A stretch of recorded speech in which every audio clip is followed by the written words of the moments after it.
En esta hora de clase, continuando con el tema de las lenguas de la Biblia, vamos a explicitar exactamente en qué parte del Antiguo Testamento nosotros nos encontramos con los textos en hebreo, en arameo y en griego. Vemos en la lámina que tenemos al frente, como dijimos, esto como resumen de la clase pasada, que el hebreo ocupa la mayor parte del texto del Antiguo Testamento, la mayor parte. Cuando utilizamos esta expresión, nos preguntamos entonces, la menor parte del Antiguo Testamento, ¿en qué idioma está? Ya habíamos dicho que en arameo. Aquí tienen pues los textos que aparecen en arameo y no en hebreo del Antiguo Testamento. Entonces hablamos de un versículo de Jeremías, de todo el libro solamente un versículo.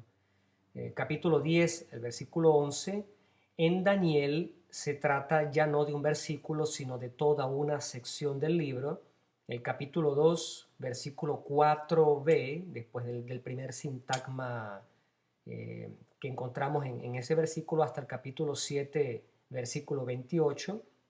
El libro de Esdras, el capítulo 4, versículo 8 hasta el capítulo 6, 18. La particularidad que tienen el libro de Daniel y de Esdras es que ocupa una sección del libro considerable.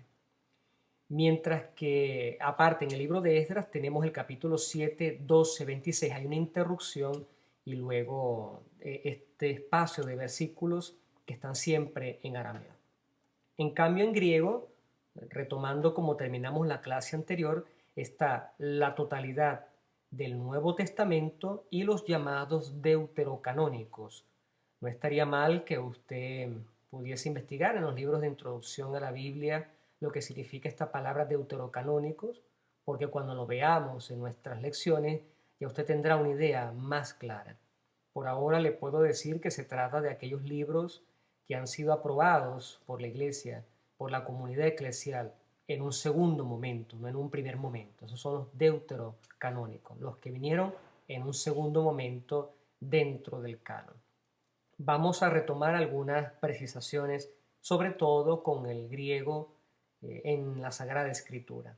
Ya queda claro que el griego es el griego koiné, ya habíamos estudiado qué cosa era el griego koiné, todo el Nuevo Testamento está en griego, pero algunas palabras, habíamos dado también algunos ejemplos, como el Gólgota, Talitacumi, etc., son palabras en arameo, pero que han sido transliteradas al griego. No son palabras griegas, sino palabras transliteradas.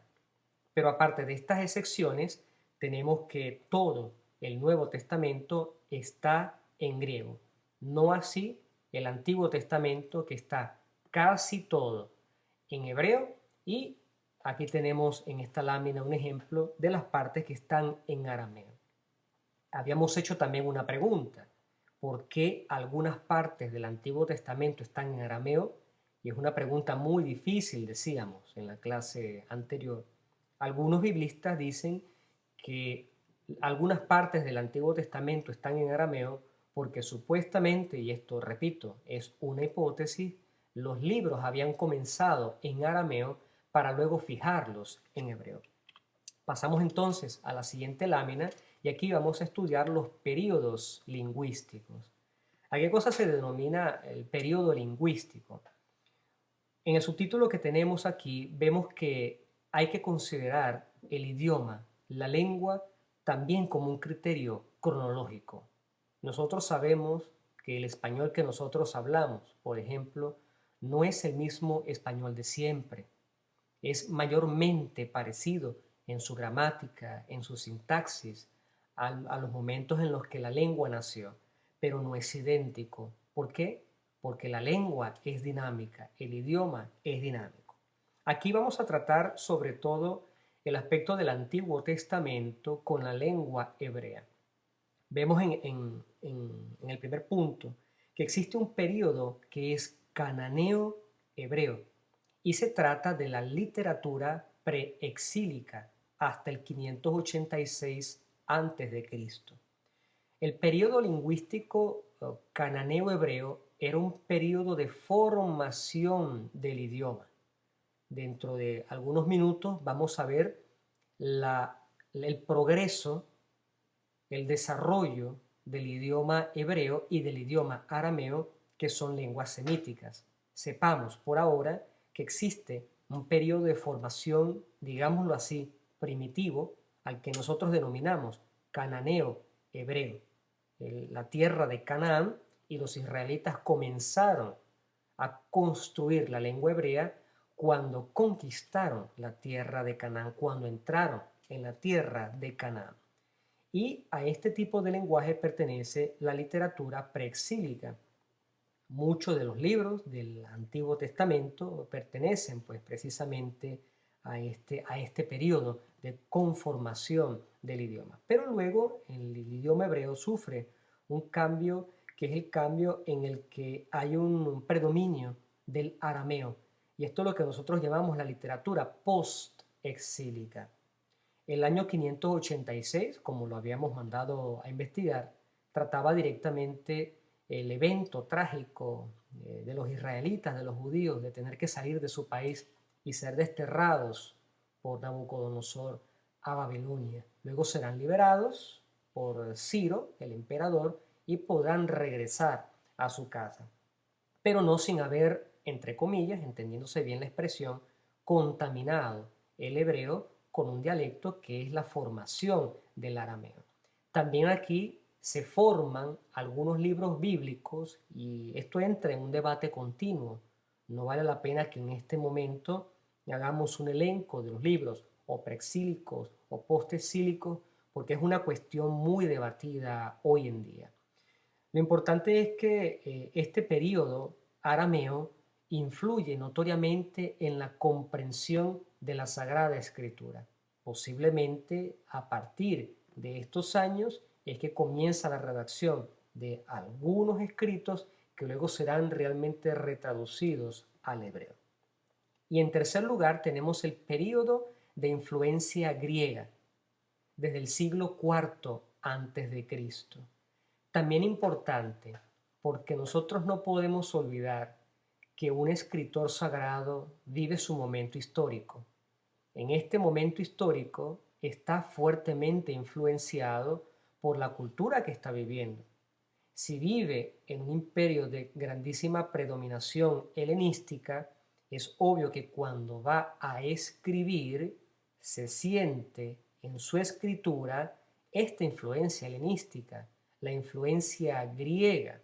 No es esta nuestra materia para ver cuáles son estos textos que han sido fuertemente influenciados por la lengua griega. Ya es un trabajo de especialistas, de expertos, no en ciencias generales, pues por supuesto en filología, en lengua, hay que conocer perfectamente el hebreo y su historia, el griego y su historia, para ver cuáles son todas estas influencias. No es un trabajo sencillo. En nuestra materia, Introducción a la Sagrada Escritura, lo importante es tomar en cuenta que el idioma de la Biblia ha sufrido una influencia que tiene que ver con los cambios dentro de la historia. Y es por eso que al menos en manera muy general, cuando hablamos del tema de las lenguas de la Biblia, debemos tomar en cuenta al menos estos tres grandísimos periodos históricos, periodos como criterio cronológico de transformación del idioma. Una cosa era el cananeo hebreo vivo, puro, preexílico, luego como se vio contaminado, por decirlo de alguna manera, esta palabra no se debe entender de manera literal, es simplemente un modo de hacerme entender, por la influencia del arameo, que es un dialecto que viene del hebreo, y luego finalmente por las conquistas de Alejandro Magno, etcétera, ver que esta lengua hebrea sufre, no perdiendo su característica de lengua hebrea aramea, sufre de una influencia que tiene que ver con el modo de pensar, el modo de escribir.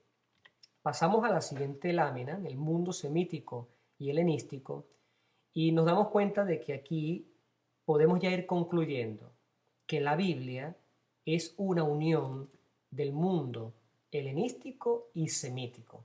Primero, cronológicamente hablando, semítico y luego helenístico. La Sagrada Escritura entonces, lo que llamamos la Biblia, es una conjunción perfecta entre culturas que nos ha llegado hasta el día de hoy. Esto es importante tenerlo en cuenta para evitar, por ejemplo, cuando leemos la Biblia y queremos interpretarla, que debemos utilizar nuestras categorías occidentales. Nosotros no tenemos una influencia directa en nuestra cultura, puedo decir latinoamericana directamente, que sea ni semítica ni helenística. Algunas cosas que estudiamos, por ejemplo, en alguna ciencia o un modo de vivir puede tener una influencia de tipo menor, pero la cuestión semítica y helenística que nosotros vemos en la Biblia es una cuestión que le imprime una personalidad, una identidad, que nosotros no tenemos. Por ejemplo, nosotros los latinoamericanos no pensamos de un modo semítico, no pensamos de un modo helenístico. Esto significa que yo no puedo interpretar la Sagrada Escritura con mis concepciones, con mi cultura. Sin embargo, esto que les estoy diciendo, a pesar de que es verdad, en el tema de la hermenéutica nosotros veremos mucho más adelante que no tiene nada de malo introducir la Sagrada Escritura en nuestra cultura porque puede dar grandísimos beneficios, grandísimos frutos con respecto a la interpretación. Vemos aquí entonces, en esta lámina, que el idioma en el que se escribió la Sagrada Escritura es un idioma que tiene un alfabeto inicial, viene de un alfabeto inicial. Ya veremos en el tema posterior a este la cuestión de la escritura, los materiales de la escritura. Por ahora, lo que nosotros debemos tomar en cuenta es que hay un origen fenicio del alfabeto griego. Aquí vemos un ejemplo, ¿no? Vemos algunas letras, palabras compuestas, vemos el correspectivo aquí abajo en griego y lo que serían nuestras letras en nuestro alfabeto. Esto es muy importante porque el cambio de alfabeto también indica un cambio de cultura. Estudiamos en Historia Universal lo referente al alfabeto fenicio y luego entonces la grandísima influencia que tuvo con respecto al alfabeto griego. Y así poco a poco nosotros podemos ir viendo cómo hay letras que se parecen, otras que realmente no se parecen a las nuestras. ¿Por qué es importante esto? Porque los códigos de la Biblia, especialmente los códigos antiguos, pensemos por ejemplo a los de Qumrán, esos papiros encontrados allí, a través del estudio de la paleografía es que nosotros podemos entender el progreso de una cultura. Y aquí abrimos el espacio también para hablar acerca de un aspecto que a mí siempre me ha parecido muy importante cuando estudio la Biblia, y es el aspecto de la interdisciplinariedad. Interdisciplinariedad significa que estudiar la Biblia sin estudiar cultura, folclore del tiempo de la Biblia, arqueología, filología, es perderse gran parte del mensaje bíblico. Dejamos aparte el segundo punto de la traducción griega de la Biblia de los 70 porque lo veremos mucho más adelante. Lo importante es que quede claro que estos aspectos del idioma, el cambio del alfabeto, forma parte de aquellos elementos que nos pueden servir a nosotros para hacer una correcta interpretación de la Sagrada Escritura. Bien, dentro de así como de manera muy general, ¿no? Dentro de la investigación plurilingüe de la Biblia, como dice el título de esta lámina, tenemos algunas versiones, tenemos algunas ediciones, aquí estamos haciendo un salto en adelante, pero esto es a título indicativo. Pueden ir poco a poco viendo en algunos libros este tipo de recursos que nos han dado personajes que han atravesado la historia y sobre todo lo que tiene que ver con la historia de la Sagrada Escritura y hacerla llegar a las personas que estudian y al pueblo. Este cardenal Cisneros promueve una edición de la Biblia, que es la Biblia Políglota Complutense. Aquí tenemos los años en las que fue escrita, en las que fue editada. Ahora, el tremendo trabajo que se hizo con esta Biblia es un trabajo, digamos, hoy en día casi inigualable, porque se trata, como podemos ver aquí en este dibujo que tenemos a nuestra izquierda, es una página bíblica, se trata de Génesis 1, del 1 al 12. ¿Y cuál era el intento? Tratar de, atención con esta palabra, armonizar un texto bíblico a través de las distintas traducciones. Aquí estamos haciendo un salto muy adelante, pero es para más o menos darnos cuenta de cómo era el interés a través de la historia. Estamos hablando de una época del medioevo, el interés a través de la historia de entender la Sagrada Escritura para interpretarla bien. Vemos, por ejemplo, aquí, como dice la leyenda, una columna que está en griego, la traducción latina, la columna hebrea. Ahora, en este sentido, nosotros decimos que este sería, la columna hebrea, el texto, entre comillas, original. Esta columna hebrea tiene su traducción latina en una de las versiones latinas de la cual nosotros vamos a hablar más adelante.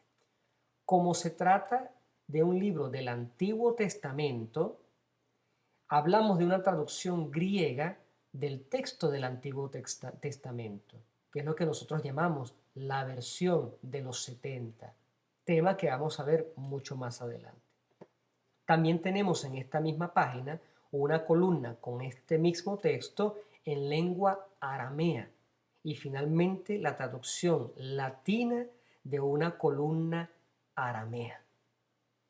Un trabajo científico de grandísima envergadura, un trabajo muy difícil, muy serio, sobre todo si se tiene en cuenta que los métodos tipográficos del tiempo, estamos hablando de los inicios de la imprenta, no son los métodos tipográficos que nosotros tenemos.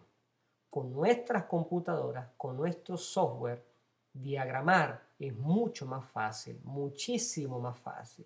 Imaginemos entonces la gran cantidad de tiempo invertida para realizar una obra como esta. Aquí tenemos un acercamiento de esa página, la columna en hebreo, la columna en latín, por aquí debe estar la columna en griego. Ahora, más directamente, sin asustarnos por ver este cuadro, sobre todo para una futura evaluación, aquí tenemos un mapa del progreso de las lenguas semíticas. Ahora, nos interesa específicamente partir de un tronco común. Nosotros vemos en este cuadro, así a vuelo de pájaro, que está fundamentado en un tronco común que le colocamos el nombre de proto-semítico o semítico común. La palabra clave, el adjetivo clave es semítico. Estamos hablando de un lenguaje de tipo semítico. Ahora, cuando decimos proto-semítico, podemos, al menos aquí entre nosotros, hablar de esta manera, podemos identificarlo con una prehistoria, con un primer intento de idioma semítico. Semítico común, ¿qué significa? Que era una especie de idioma primitivo que todas las tribus, si me permiten utilizar esta palabra, hablaban un lenguaje muy parecido. Ese es el protosemítico. Antes de esto no tenemos nada. Por supuesto que esto es importante para el estudio bíblico, porque nos da la idea de dónde viene el arameo y el hebreo. Nosotros vemos ahora que este protosemítico, el lenguaje común, semítico común, tiene tres ramificaciones: un noroccidental, un septentrional y un nordoriental. En la rama noroccidental tenemos un tronco que es cananeo, en la rama nordoccidental. De aquí, atención, vienen entonces los idiomas, los alfabetos, las lenguas habladas, el ugarítico, el fenicio, del cual hablamos anteriormente, y el hebreo. Vemos entonces la influencia del lenguaje fenicio con respecto al hebreo. Siempre de la rama nordoccidental surge también un tronco arameo. Vemos entonces cómo el hebreo y el arameo no tienen, al menos en este esquema, una sucesión de tipo directa, uno después de otro, sino que están casi en una relación de tipo paralela. No vamos a comentar lo demás porque realmente lo que nos interesa es una idea muy general de dónde viene el hebreo y de dónde viene el arameo. Aquí estamos hablando de un tronco arameo que luego poco a poco se irá formalizando hasta convertirse incluso en una lengua común. Cuando se regresa al hebreo, el arameo, habíamos dicho en la clase anterior, queda en los documentos oficiales, así habrá sido la importancia del arameo que se hablaba en Babilonia y se hablaba en la tierra de Canaán, la gran importancia del arameo desde el punto de vista diplomático, sobre todo por los descubrimientos de aquellas inscripciones, como las llamamos nosotros en la arqueología, las inscripciones que no tienen que ver directamente con la Biblia, pero sí que fueron inscripciones del tiempo de la Biblia. Aquí podemos ver un mapa muy general, una cosa que podemos cada quien de nosotros ver en un mapa mundi, de la situación en la que se encontraban. Por supuesto que aquí estamos a una escala bastante comprensiva, en el sentido de que las distancias son de centenares y miles de kilómetros, pero podemos hacernos una idea de cómo los cananeos pueden tener una influencia sobre los pueblos circunvecinos. Aquí hay una separación de algunos centenares de kilómetros, específicamente los asirios, los amorreos, los arameos. Ahora, aquí en este mapa la cuestión importante es darnos cuenta de por qué hay un tronco común y por qué nosotros podemos hablar de un idioma que tiene que ver con la cultura no solamente de ese pueblo, sino de los otros pueblos. Si nosotros pensamos, por ejemplo, que en esta región de los cananeos se hablaba el arameo, cuando el pueblo de Israel lo exilian hacia Babilonia, nos damos cuenta de que sí, hay una distancia considerable, pero no se trata de una distancia infinita. Se trata entonces de una conjugación de dos culturas. Están lejos, pero también relativamente cerca. Eso así a nivel de comentario general. Tampoco nos vamos a detener en estas particularidades de la historia de la lengua hebrea. Me parece que lo más importante es que tomemos en cuenta el renglón del hebreo bíblico. Antes se encuentran en hebreo algunas inscripciones encontradas a través de la arqueología. Nos interesa el hebreo bíblico que hemos encontrado, por ejemplo, en poesía arcaica, y tenemos incluso los años en los que hemos encontrado. Pero es importante que en el renglón del hebreo bíblico tomemos en cuenta que está el hebreo preexílico y el hebreo postexílico. Y tenemos de nuevo las fechas del exilio que marcan un antes y un después en la historia de Israel. Los escritos de Qumrán, aquí tenemos hebreo de Qumrán, que están en arameo, en hebreo. Se trata, como veremos también más adelante, de una literatura de los esenios, de los cuales algunos de ustedes habrán escuchado hablar, y cerca del Mar Muerto. Ahora, fíjense bien, mientras que con respecto al hebreo bíblico, nosotros hablamos de una fecha en particular, antes y después del exilio, cuando hablamos del hebreo de Qumrán, hablamos de una época que comprende más cercanamente la época de Jesucristo. Estamos hablando entonces de manera específica de alrededor de 2 siglos antes de Cristo, podemos decir 150 antes de Cristo, hasta el segundo siglo después de Cristo. Incluso algunos dicen que se trata del primer siglo después de Cristo. Entonces, una época que va del 150 antes de Cristo al 100 después de Cristo. Estas otras cosas las podemos repasar solamente con la vista, pero porque estamos hablando precisamente de la historia, del progreso de la lengua hebrea. Existe un hebreo rabínico que no es ni el hebreo de Qumran, ni el hebreo bíblico, es obviamente un hebreo un poco más moderado, es un hebreo que no es tan sencillo, es un hebreo intelectual, no es tan inmediato como el hebreo bíblico, porque a través de estos materiales que estudiaremos más adelante, Mishnah, Talmud, Midrashim, etc., y que comprende desde el tercer siglo al décimo siglo después de Cristo, son retraducciones, pero sobre todo catequesis y reflexiones. Y nosotros sabemos que las reflexiones tienen un cierto grado de dificultad. Está, por supuesto, el hebreo medieval. Nosotros también tenemos muchísima literatura hispano-hebrea, hasta llegar al hebreo moderno, que es el hebreo del Israel actual. Si recuerdan, yo les dije en la clase pasada que no necesariamente un israelita de hoy puede leer y comprender todo el hebreo bíblico, porque es una lengua en movimiento, dinámica, como las que hablamos nosotros hoy en día.